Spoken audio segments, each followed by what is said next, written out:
Hello student, मैं उमेश पांडे। जैसे कि आप लोग जानते हैं कि आज के इस वीडियो में आप लोगों को चैप्टर 4 मटेरियल्स के बारे में बताया जा रहा है। डिफरेंट टाइप के मटेरियल्स जैसे मेटल्स एंड नॉन मेटल्स। आज की जो वीडियो बनाई गई है इसमें डिफरेंट टाइप के मटेरियल्स, मेटल और नॉन मेटल के बारे में बताया जा रहा है।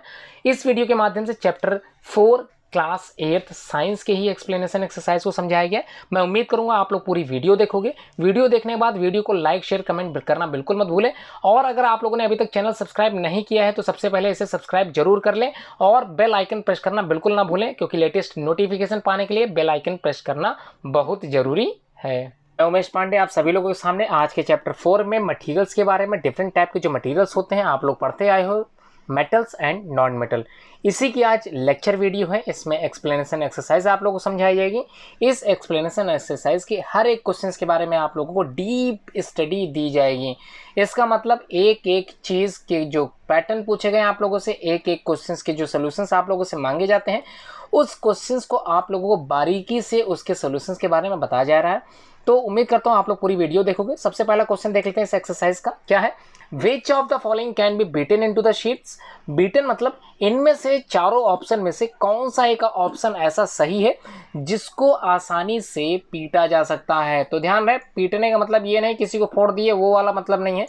बीटन का मतलब जिसको आसानी से पीटा जा सकता है, आसानी से दबाया जा सकता है, आसानी से पिचकाया जा सकता है। तो आप लोग समझ गए ना। तो बीटिंग का मतलब यहाँ पे क्या है? तो बीटिंग का मतलब ये भी आप लोग समझ सकते हैं कि मेटल्स आर मतलब वहां पर मेटल्स, जितने भी मेटल्स होते हैं उनको आसानी से पीटा जा सकता है, मतलब उन पर आसानी से हथौड़े चलाए जा सकते हैं। आप लोगों ने लोहार की दुकान पे देखा था, लोहे पर जब वो लोग प्रहार करते हैं तो लोहा जो उसका शेप होता है तो शेप क्या हो जाता है? चेंज हो जाता है। इसका मतलब लोहे पर आसानी से भार या फिर पीटा जा सकता है, बीटन किया जा सकता है। चार ऑप्शन, इनमें से क्या हो सकता है? ऑक्सीजन, आप लोग पता ही है ऑक्सीजन क्या एक गैस है, इसको तो बिल्कुल भी नहीं पीसा जा सकता या फिर इसको बिल्कुल नहीं पीटा जा सकता। उसके बाद सल्फर, उसके बाद फास्फोरस और उसके बाद जिंक। जिंक एक मेटल होता है, बाकी तीनों क्या है? Non metals. बिल्कुल सही, आप लोग समझ गए होंगे। मेटेलिक प्रॉपर्टी कहती है कि उसको पीटा जा सकता है, बीटन किया जा सकता है। तो एंड हम लोग समझ गए कि आंसर क्या होगा? जिंक होगा। क्यों होगा? Zinc is a metal and metal has the property of malleability. तो मेलेबिलिटी मतलब अगर कोई चीज आसानी से बीट की जा सके उसे बोलते हैं मेलेबिलिटी। इसको ब्रैकेट में लिखा हुआ can be converted into sheets bye beating. तो शीट मतलब समझ गए होंगे आप लोग, चादर जिसकी बात हो रही है। आप लोगों ने देखा होगा टीन शेड की दुकान पे डिफरेंट टाइप की जो टीनें रखी रहती हैं लोहे की बनी हुई, उसकी एक शीट तैयार हो जाती है। वो शीट कैसे तैयार हो जाती है? बिल्कुल इसी प्रोसेस से। मेलेबिलिटी एक कैरेक्टरिस्टिक्स फीचर होता है किसी भी मेटल्स का। इसकी वजह से कोई भी मेटल क्या किया जा सकता है? पीटा जा सकता है, बीटन किया जा सकता है आसानी से। क्वेश्चन नंबर 1 में कोई डाउट नहीं है। सेकंड क्वेश्चन समझ लेते हैं। क्वेश्चन नंबर 2 में आप लोगों से पूछा है which of the following statement is correct, मतलब चार ऑप्शन में से कौन सा करेक्ट स्टेटमेंट है। तो बात करते हैं, ऑल मेटल्स आर डक्टाइल। तो क्या सारे मेटल डक्टाइल्स हो सकते हैं, ये पूछा गया। तो बात करते हैं सारे मेटल्स डक्टाइल होने की। तो बिल्कुल नहीं हो सकते, क्योंकि एक मेटल जिसका नाम है मरकरी, जी हाँ बिल्कुल मरकरी की अगर बात करते हैं तो मरकरी क्या है?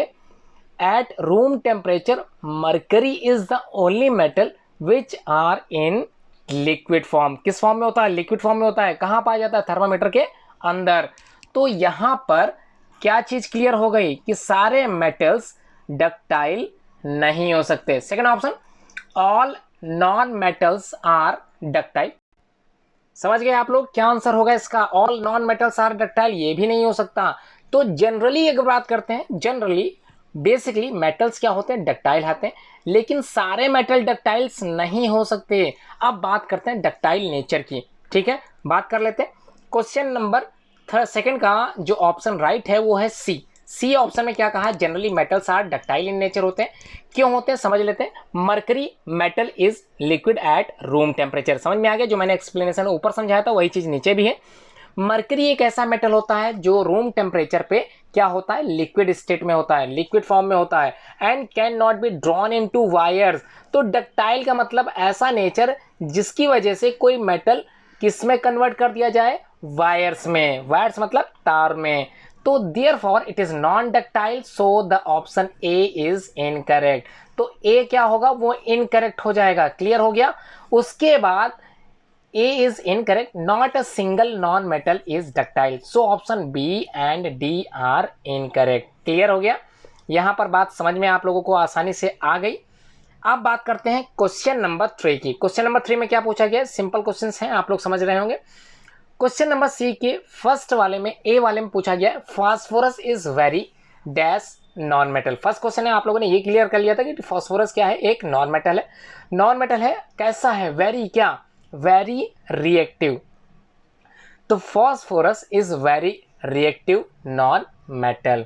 तो समझ में आ गया। रेड फास्फोरस, आप लोग ब्राउन फास्फोरस, ये सब आप लोगों को कहाँ पे मिलना था? माचिस की तीली में सबसे अगला जो हिस्सा था, आगे का हिस्सा था, वो किससे बना था? इसी सल्फर फास्फोरस से तो बना था। इसको आसानी से अगर आप लोग रगड़ोगे तो क्या होगा? आग लग जाएगी। तो ध्यान रखना, बहुत ही ज़्यादा क्या होता है? खतरनाक हो सकता है। तो phosphorus is very reactive non metals. उसके बाद बी ऑप्शन में या बी क्वेश्चंस में थर्ड की क्या पूछा है? Metals are dash conductor of heat and dash. तो मेटल्स जितने होते हैं, सपोज करिए आपके घर में मेटल्स का वायर लगा होता है, किसका? कॉपर का लगा होता है। वो क्या होता है? गुड कंडक्टर की बैड कंडक्टर? तो समझ में आ गया, गुड कंडक्टर ही होगा, क्योंकि क्या होते हैं?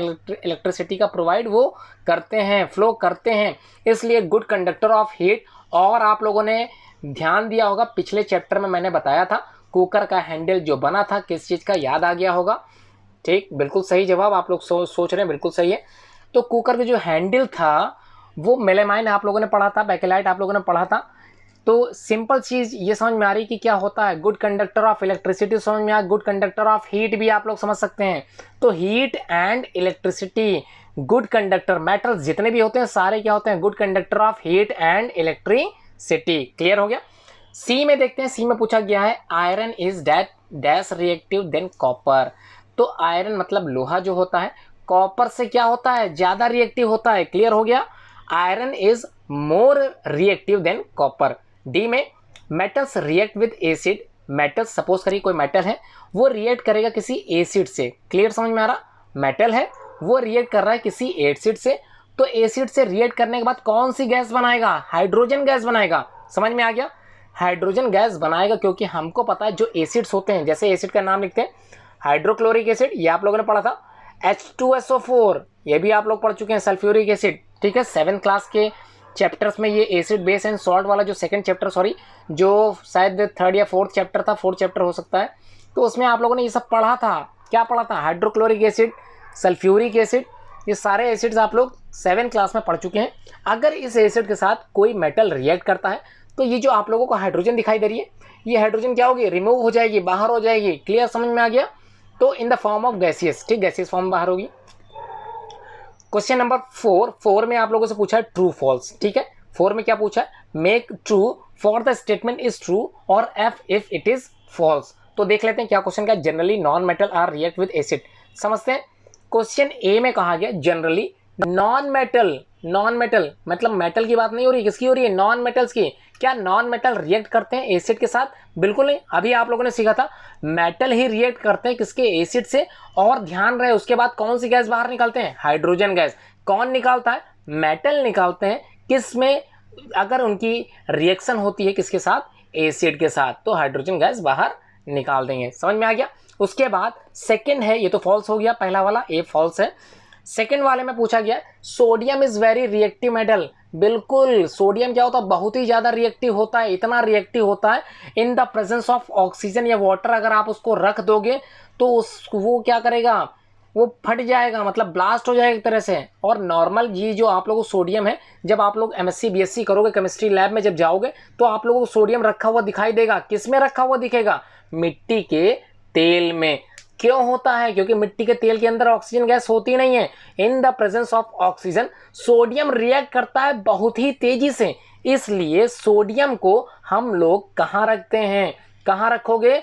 मिट्टी के तेल के अंदर रखोगे। क्यों रखोगे? क्योंकि हाईली रिएक्टिव होता है, इन the presence of oxygen blast हो सकता है। तो समझ में आ गया? क्लियर हो गया? थर्ड वाला सी में कहा है कॉपर डिस्प्लेस कर देता है जिंक को फ्रॉम जिंक सल्फेट सोल्यूशन। देख लेते हैं, एक रिएक्शन बनाते हैं जिसमें लिख देते हैं कॉपर। कॉपर क्या करता है? डिस्प्लेस कर देगा zinc sulphate, ZnSO4 zinc sulphate solution से किसको बाहर कर देगा? जिंक को। कर ही नहीं सकता। क्यों नहीं कर सकता? क्योंकि जिंक क्या होता है? हाईली मेटल है, या फिर ये कह लें जिंक जो है उसकी रिएक्टिविटी सीरीज में इसकी पोजीशन हाई है। समझ गए? हाई मतलब, हाई का मतलब जो जिंक होता है वो जो है कॉपर से ऊपर आता है, ठीक है। अगर कोई एलिमेंट ऊपर आ रहा है तो वो हाईली रिएक्टिव होता है। जैसे आप लोगों ने एक सीरीज पढ़ी होगी 7th क्लास में, हाईली रिएक्टिव सीरीज आप लोगों ने पढ़ी होगी, मुझको ध्यान है, NCERT chapter 5 acid base and salt वाले चैप्टर में आप लोगों ने ये पढ़ा होगा कि सीरीज क्या होती है। उसमें आप लोग बताएगा लास्ट में होता है मरकरी, ठीक, Ag, प्लेटिनम और लास्ट में Au, ठीक है। ये लास्ट में है, ये नीचे के एलिमेंट है। और जो चांदी होती है, सिल्वर होती है, गोल्डन होते हैं, गोल्ड होता है, ये क्या होता है, लेस रिएक्टिव होता है, या फिर कह लें बहुत ही कम रिएक्टिव होता है। सबसे नीचे वाले एलिमेंट क्या होंगे, लेस रिएक्टिव। जिंक कहाँ था, ऊपर है, कॉपर बीच में आ गया, तो कॉपर कभी भी जिंक को बाहर नहीं निकाल सकता। तो ये कंडीशन तो हो गई फॉल्स। क्लियर, समझ में आ गया? फॉल्स क्यों है, क्योंकि कॉपर कभी भी डिस्प्लेस कर ही नहीं सकता जिंक को। अगर यहां पर उल्टा होता, zinc displaces copper from copper sulphate solution, तब तो सही था। लेकिन यहां पर क्या है, कॉपर डिस्प्लेस बिल्कुल नहीं कर सकता। उसके बाद डी ऑप्शन देखते हैं, डी में क्या है, coal can be drawn into wires. Coal मतलब कोयला, कोयला बताओ, कोयले को क्या तार में कन्वर्ट किया जा सकता है? अगर उस पर आप हथौड़ा चलाएंगे तो क्या होगा, पिस जाएगा, तो जाहिर सी बात है नॉन मेटल है। Non metal can not B drawn into wires, जबकि ये प्रॉपर्टी होती किसकी है, डक्टाइल नेचर होता किसका है, मेटल्स का। तो यहाँ पर अगर कोल की जगह कोई मेटल होता तब तो ट्रू था, लेकिन यहाँ पर क्या है, नॉन मेटल है। कोल की जगह अगर कुछ भी होता नॉन मेटल, सल्फर होता, फास्फोरस होता, हाइड्रोजन होता, these are non metallic in nature and can not be converted into wires. समझ में आ गया? क्यों? क्योंकि दीज आर नॉन मेटल। समझ में आ गया? Question number, next question number 5 पढ़ते हैं। यहां पर सम प्रॉपर्टीज आर लिस्टेड की गई है। समझना क्या की गई है, some properties are listed in the following table. आप लोगों को डिस्टिंग्विश करना है, अंतर बताना है between metals and non metals में on the basis of these property. मतलब जो प्रॉपर्टीज दी हुई हैं उन्हीं को लेकर आप लोगों को डिस्टिंग्विश करना है। डिस्टिंग्विश मतलब समझ में आ रहा, डिफ्रेंशिएट बताना है। तो ए में क्या है, अपीयरेंस। तो मेटल का अपीयरेंस कैसा होता है, अपीयरेंस मतलब कैसा दिखाई देता है, सॉलिड, लिक्विड, गैस, किस में दिखाई देगा। तो बेसिकली जो मेटल होते हैं, जनरली जो मेटल्स होते हैं सारे कैसे होते हैं, हार्ड इन नेचर होते हैं। ये तो क्लियर हो रहा। हार्ड इन नेचर का मतलब क्या होंगे, सॉलिड ही तो होंगे। सिर्फ एक मेटल एक्सेप्शनल होता है, कौन सा, पढ़ चुके हैं आप लोग, मरकरी। मरकरी मतलब पारा, होता कहाँ पे है, थर्मामीटर के अंदर। समझ में आ गया, दिमाग में बैठ गया। यही एक पारा होता है या फिर यही एक मरकरी मेटल होता है, जो क्या होता है, रूम टेम्परेचर में किस फॉर्म में होता है, लिक्विड फॉर्म में होता है। समझ में आ गया? इसको और हाईली समझ लेते हैं थोड़ा सा एक्सप्लेनेशन के माध्यम से। तो यहाँ आप लोगों को आसानी से दिखाई दे रहा होगा अपीयरेंस कैसा है मेटल्स का, लस्ट्रस होता है। या फिर ये बात करें, लस्ट्रस मतलब चमकीला, यहाँ क्लियर हो रहा। अपीयरेंस मतलब जो उसको दिखाई देता है, जैसे सपोज करिए जिंक मेटल है, ठीक है। उसके बाद अगर हम बात करें कॉपर, कॉपर मेटल है। अगर हम बात करें एल्युमिनियम, तो एल्युमिनियम क्या है, मेटल्स है। दीज मेटल आप लोगों को कैसे दिखाई देंगे, चमकते हुए दिखाई देंगे। जबकि कोल, कोल मतलब कोयला, ये सारे क्या है, नॉन मेटल्स हैं। ये आपको कैसे दिखाई देंगे, डल इन नेचर या डल इन अपीयरेंस, बिल्कुल खुरदुरे रहते हैं। समझ में आ गया? उसके बाद हार्डनेस की अगर बात करेंगे तो मेटल्स हार्ड होते हैं, नॉन मेटल्स क्या होते हैं, सॉफ्ट होते हैं, बहुत ही ज्यादा मुलायम होते हैं, आसानी से पीसे जा सकते हैं। क्लियर हो गया? मेलेबिलिटी पढ़ चुके हैं आप लोग शुरुआत में, बीटन इनटू शीट्स, ये प्रॉपर्टी थी। तो मेटल्स क्या होते हैं, मेलेबल होते हैं, नॉन मेटल्स नॉट होते हैं, मतलब नॉन मेलेबल होते हैं। क्लियर हो गया? उसके बाद फोर्थ में डक्टिलिटी नेचर क्या होता है, पढ़ा था आप लोगों ने, वायर्स में अगर कोई कन्वर्ट हो जाए उसको बोलते हैं डक्टिलिटी नेचर। तो मेटल्स क्या होते हैं, डक्टाइल होते हैं, जबकि नॉन मेटल्स क्या होते हैं, नॉन डक्टाइल होते हैं। यही तो लिखना है। उसके बाद हीट कंडक्शन, हीट और इलेक्ट्रिसिटी, ये दोनों ही गुड कंडक्टर के कौन होता है, मेटल्स ही तो होते हैं। जबकि non metal are the bad conductor of heat as well as electricity. समझ में आ गया? पॉइंट नंबर 6 भी क्लियर हो गया, कंडक्शन ऑफ इलेक्ट्रिसिटी। तो गुड कंडक्टर मेटल्स होंगे और नॉन मेटल्स क्या होंगे, बैड कंडक्टर। क्लियर है? कोई डाउट नहीं? अगर कोई डाउट है तो कमेंट में डाउट्स जरूर लिखें। मैं कोशिश करूंगा आपके सारे डाउट्स आप लोगों को क्लियरली मैं समझाता चलूं। कोई भी कंफ्यूजन अगर आपके माइंड में बनती है तो वीडियो के नीचे आप लोग कमेंट बॉक्स देख सकते हैं, उसमें अपने कमेंट्स, अपने राय या फिर अपने सजेशंस या फिर अपने डाउट्स लिख सकते हैं। मैं कोशिश करूँगा आपके डाउट्स क्लियर होते चले। क्वेश्चन नंबर 6 लिखा है give reasons of the following. आप लोगों को रीजन बताना है, कारण बताना है, ऐसा क्यों होता है। तो ए वाले में क्या पूछा गया समझ लेते हैं। ए में पूछा गया, सिंपली पूछा गया, aluminium foils are used to wrap food items. Aluminium foils जो होती है, अपने को देखा होगा, जो आप लोग रोटी लंच में पैक करते हो और रोटी के ऊपर आप लोग क्या करते हो, एल्युमिनियम फॉइल का यूज करते हो, रैप कर देते हो, मतलब लपेट देते हो उसको भटूरे की तरह उसी के अंदर। ठीक समझ में आ रहा। ऐसा क्यों करते हो, कारण क्या है, क्योंकि हमको पता है अगर हमारी रोटी in the presence of oxygen ज्यादा देर तक रहती है तो हमारा फूड क्या होगा, खराबी तो हो जाएगा। खराब ना हो सके इसलिए हम उसके ऊपर क्या करते हैं, लेयर ऑफ एल्युमिनियम चढ़ा देते हैं, जिसकी वजह से हमारा जो फूड है वो ज़्यादा समय तक टिक पाता है और आसानी से हमको जो ब्रेकफास्ट करना था सुबह का शाम को वो आसानी से कर लेते हैं, खराब नहीं होता। सिंपल चीज समझ में आ गई। उसके बाद क्वेश्चन नंबर बी में पूछा है immersion rods for heating liquids are made up of metallic substance. ऐसा क्यों होता है, तो मेटल्स आर, आप लोग जानते ही हैं कि metals are the good conductor of electricity as well as heat, therefore immersion rods for heating liquids are made up of metallic substance. Simple सी चीज थी, इसमें आप लोगों को कुछ डाउट्स नहीं होना चाहिए। Copper can not displace zinc from its salt solution. Copper कभी भी जिंक को नहीं निकाल सकता, जिंक सल्फेट जिसको सॉल्ट सोल्यूशन बोलते हैं, ऐसा आप लोगों ने पिछले वाले क्वेश्चन में समझ लिया होगा। क्यों नहीं निकाल सकता, यहां पर देखिए लिखा हुआ साफ तौर पे, the reactivity of zinc is higher होती है, किससे, कॉपर से। इस वजह से only a metal of higher reactivity can displace a metal of lower reactivity from its salt solution, जबकि copper can not displace zinc from zinc sulphate solution, क्योंकि उसकी पोजीशन जिंक की पोजीशन से लोअर है। हायर होती तब तो निकाल देता, क्या है, लोअर है। सिंपल समझ में आ गया। उसके बाद देखिए वही चीज आ गई, sodium and potassium are stored in kerosene. Kerosene मतलब मिट्टी का तेल। तो कौन कौन सी चीजें मिट्टी के तेल में रखी जाती हैं, सोडियम और कौन सी चीज, पोटेशियम, दोनों किस में रखते हैं, केरोसिन ऑयल में। क्यों रखते हैं, क्योंकि हाईली रिएक्टिव मेटल्स हैं, इनको आसानी से हम लोग हवा में खुला नहीं छोड़ सकते, हवा पाते ही ये ब्लास्ट हो सकते हैं। ठीक है, समझ में आ गया।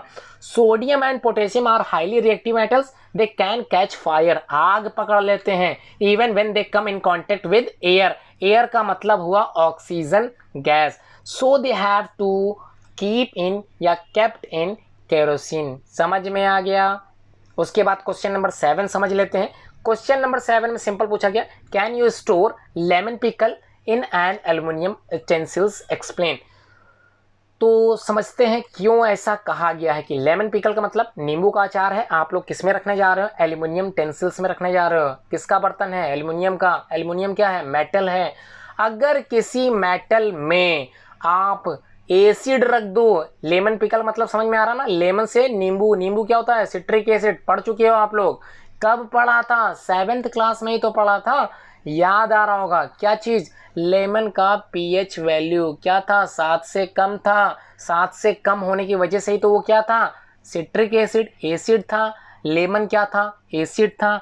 उसको हम उस अचार को, नींबू के अचार को एल्युमिनियम यूटेंसिल्स में नहीं रख सकते, एल्युमिनियम के जार में नहीं रख सकते, क्योंकि अभी हाल ही में हमने पढ़ा था, पिछले इसी वीडियो के स्टार्टिंग वीडियो में, इसी वीडियो के स्टार्टिंग क्वेश्चन में हमने पढ़ा था कि एसिड जो होते हैं वो इन the presence of metal react करते हैं और कौन सी गैस निकालते हैं, पढ़ा, याद आ रहा, हाइड्रोजन गैस। अब ये हाइड्रोजन गैस निकालते हैं, हमारे लिए क्या होगी, हार्मफुल होगी। तो यही तो आंसर है इसका। No, we can not store lemon pickles in aluminium utensils as metal react with acid to liberate hydrogen gas. The pickle which is acidic in nature can be spoiled.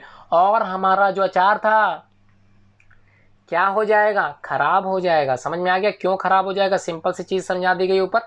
अब आप लोगों को समझ में आ रहा होगा। क्वेश्चन नंबर 8 क्या है समझते हैं। In the following table some substance are given in the column 1 and the column number 2 some uses are given. तो यूजेस दे रखे गए हैं किसमें, कॉलम 1 में, उसके यूजेस किसमें है, कॉलम 2 में। आप लोगों को मैच द फॉलोइंग कॉलम्स करने हैं। कैसे करोगे, सिंपल ट्रिक समझा देता हूँ। ट्रिक क्या, डायरेक्ट आंसर बता देता हूँ। बात करते हैं गोल्ड की। गोल्ड का यूज किसमें होता है, ज्वेलरी बनाने में। आयरन मतलब लोहे का यूज किसमें होता है, मशीनरी बनाने में। उसके बाद एल्युमिनियम का यूज रैपिंग फूड, अभी आपने पढ़ा था, उसके बाद कार्बन का यूज किस में होता है? फ्यूल्स। फ्यूल्स मतलब समझ में आ रहा? फ्यूल मतलब ईंधन। ईंधन मतलब कोयला। कोयला आप लोग किस में यूज कर रहे थे? ईंधन में, जलाने वाले उपकरण में। Copper, electric wire. उसके बाद लास्ट में मरकरी, ये तो आप लोग पढ़ ही रहे हैं, थर्मामीटर में। समझ में आ गया? इनका यूजेस समझ में आया। क्वेश्चन नंबर 9 सिंपल है, मोस्ट इंपॉर्टेंट क्वेश्चन नंबर 9 है। ये क्वेश्चन नंबर समझते चले। 10th के यूपी बोर्ड में 10th में ये चैप्टर है, मतलब यूपी बोर्ड ही नहीं सीबीएसई बोर्ड में भी ये फॉलो होता है। क्या फॉलो होता है? Reactivity series. 10th का फर्स्ट चैप्टर का नाम है केमिकल रिएक्शन एंड इक्वेशंस। ये जो चैप्टर का जो पॉइंट आ रहा है ये 10th के यूपी बोर्ड में है। तो समझते हैं क्या कहा गया। Dilute sulphuric acid is poured as a copper plate. तो poured on a copper plate में रखा जाता है। समझ लेते हैं क्या होता है इसके बाद।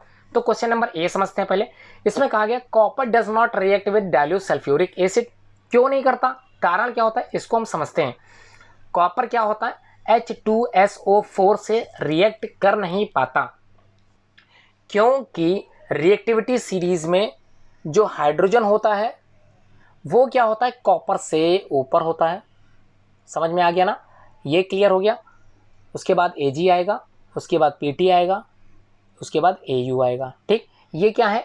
ये सिंबल्स ऑफ द मेटल्स, ये सारे मेटल्स के सिंबल है। हाइड्रोजन कहाँ आ रहा है? कॉपर से ऊपर आ रहा। अगर कॉपर हाइड्रोजन से ऊपर होता तब तो ये हाइड्रोजन को निकाल देता, लेकिन यहाँ पर रिएक्शन डन नहीं होगी। ठीक है, समझ में आ गया? No reaction will be done, क्योंकि कॉपर क्या होता है? हाइड्रोजन H2SO4 सोल्यूशन में कॉपर जो है हाइड्रोजन को बाहर नहीं निकाल सकता, तो ये रिएक्शन आगे फॉलो नहीं हो सकती। समझ में आ गया? बी में क्या करा? Iron nails are place in copper sulphate solution. Iron का मतलब Fe क्या करेगा? कॉपर को निकाल देगा। क्या लगता है आप लोगों को? Fe कॉपर को निकाल सकता है? बिल्कुल निकाल सकता है, कॉपर से ऊपर ही तो आता है Fe।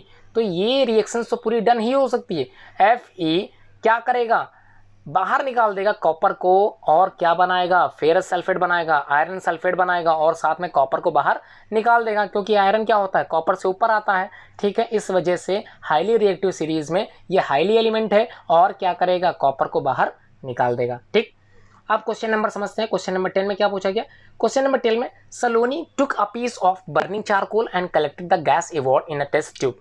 ठीक है, समझ में आ गया? सलोनी ने क्या किया? टुक किया मतलब क्या रखा? Piece of burning charcoal. Charcoal मतलब समझ में आ गया? चारकोल क्या था? डामर जिसको बोल रहे थे आप लोग। उसी चारकोल को कलेक्ट करती है किसी टेस्ट ट्यूब में, और उसमें से कोई गैस इवॉल्व होती है, बाहर निकलती है। वो कौन सी गैस थी आप लोगों को बताना है। How will she find the nature of gas? कैसे पता लगाएगी उसका नेचर क्या है उस गैस का? Write down word equation of the reactions taking place in the process. आप लोगों को एक इक्वेशंस बनानी है जिसमें इस तरह की प्रोसेस को दिखाया गया हो। तो ए वाले का आंसर क्या है? Add some water in the test tube in which gas is collected, now cover the test tube, shake it well. तो आप लोगों को उसी टेस्ट ट्यूब में क्या करना है? वाटर ऐड कर देना है। Test the solution with the blue litmus and red litmus. अगर कोई एसिड होगा, समझ में आ रहा, तो वो क्या करेगा? क्या करेगा? याद आ रहा ना? 7th क्लास के चैप्टर एसिड बेस वाला, याद आया? लिटमस पेपर को कौन से कलर में कन्वर्ट कर देता है? किसमें? रेड में। कौन से लिटमस पेपर को?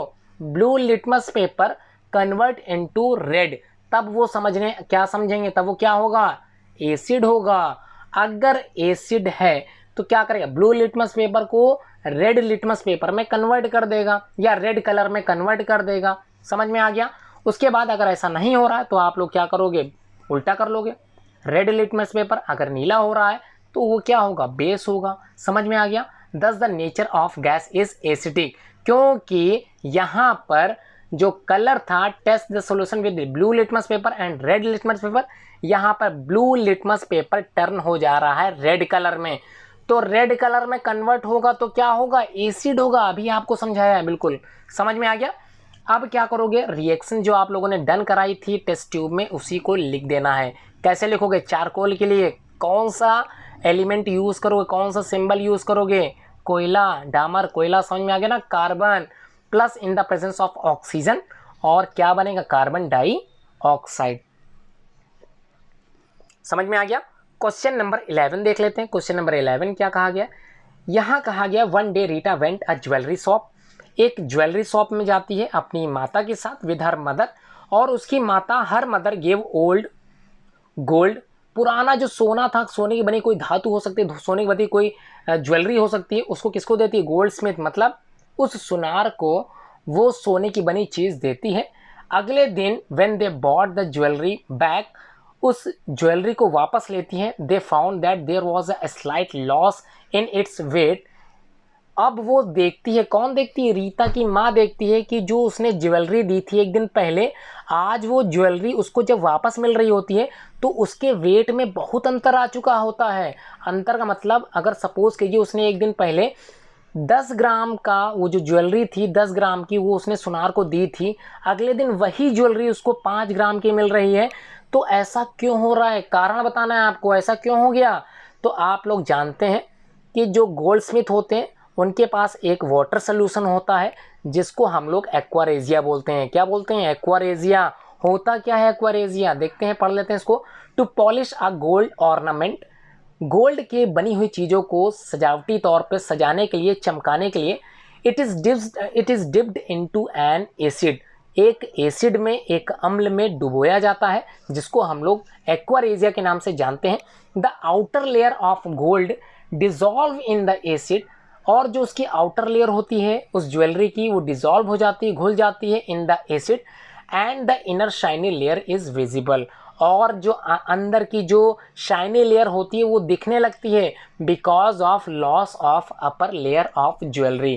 क्यों दिखती है? क्योंकि ऊपर की जो लेयर थी, सोने की जो परत थी ऊपर की, वो क्या होती है? उस एसिड में घुल जाती है। इट्स वेट इज रिड्यूस, इसी वजह से उसका जो भार था वो क्या हो जाता है? कम हो जाता है। समझ में आ गया? आगे बढ़ते हैं, देखते हैं आगे क्या क्वेश्चंस हैं। अभी भी बिल्कुल नहीं, ये लास्ट क्वेश्चन था। आप लोगों को समझ में आ गया होगा पूरा वीडियो, उम्मीद करता हूं। अगर आप लोगों को वीडियो समझ में आया है तो वीडियो को लाइक शेयर कमेंट जरूर करें, भूले। समझ गए? अगर आप लोगों को वीडियो समझ में आ गया है, पूरी वीडियो आप लोगों ने देखा है, तो इसको बिल्कुल मत भूलें लाइक शेयर कमेंट करना। लाइक शेयर कमेंट तो आप लोगों को मस्ट करना ही करना है। अगर चैनल आप लोगों ने सब्सक्राइब नहीं किया है तो चैनल को सबसे पहले सब्सक्राइब जरूर करें और बेल आइकन प्रेस करना बिल्कुल ना भूलें, क्योंकि बेल आइकन प्रेस करने के बाद आप लोगों को लेटेस्ट नोटिफिकेशन मिलते रहेंगे। तो आपको वीडियो समझ में आई, मैं उम्मीद करता हूँ। अगली वीडियो जल्द ही अपलोड करूँगा।